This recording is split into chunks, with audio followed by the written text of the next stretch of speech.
Nous allons voir ensemble les fondements théoriques du double en badminton. Tout d'abord, nous allons voir les limites du terrain de double, ici matérialisé en violet. Lorsque l'on joue en double, on exploite la totalité du terrain. Ainsi, contrairement au simple, les couloirs latéraux vont compter dans le jeu. La plus grande complexité des limites du terrain en double réside dans le service. Une fois encore, la zone est matérialisée ici en violet. Le service s'effectue en diagonale et se joue dans la zone mi-court additionnée au couloir latéral. Au service, la zone de fond de court et la zone avant ne comptent pas dans le jeu. Le service en diagonale se joue à droite ou à gauche en fonction du score. Pour un score pair, on sert à droite. Pour un score impair, on sert à gauche. Le serveur reste le même tant que l'on garde le point. Lorsque l'on perd le point, on rend le service à l'adversaire. Le serveur sera alors le partenaire lors du service suivant. Ok, maintenant que l'on a vu la théorie sur les limites du terrain et le service, on peut passer à la suite. On va maintenant passer au placement en double. Concernant le placement, il y a deux statuts, le placement en attaque et le placement en défense. En premier lieu, le placement en défense, ici en haut du schéma. Il s'agit du placement à privilégier avec ton partenaire lorsque tes adversaires ont l'attaque.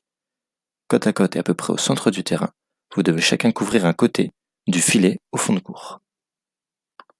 Concernant le placement en attaque, ici en bas du schéma, il s'agit du placement à privilégier avec ton partenaire quand vous avez l'attaque. C'est-à-dire lorsque vos trajectoires sont descendantes et que vous êtes en mesure de mettre la pression sur l'adversaire. En avant-arrière, l'un couvre le filet et l'autre le fond de court.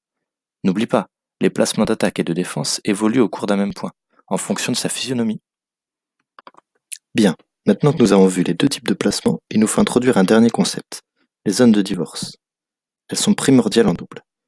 Il s'agit des zones qui vont créer un conflit entre les adversaires, car elles vont se situer dans un espace de jeu où les deux joueurs peuvent jouer le volant. Les zones de divorce dépendent donc du placement des joueurs. Elles sont ici matérialisées en vert.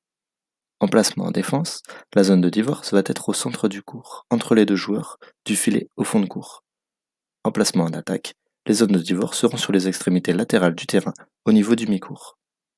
Ces zones de divorce sont à exploiter autant que possible, puisqu'elles amènent souvent le point sur une paire qui manque d'automatisme. Pour terminer, une dernière subtilité peut être ajoutée. La zone de divorce en retour de service. En effet, lorsque l'on sert en double, c'est essentiellement en service court, comme nous le voyons sur le schéma de gauche, donc en placement d'attaque. Ainsi, une zone de divorce à privilégier va être la même que celle du placement d'attaque, mais légèrement plus haut dans le court, afin de jouer entre le serveur et le receveur. Ok, on a terminé. Nous avons donc vu ensemble les fondements théoriques du double, avec les limites de terrain, le service, les placements et les zones de divorce. Merci de ton attention. Tu es maintenant prêt à mettre tout cela en pratique ?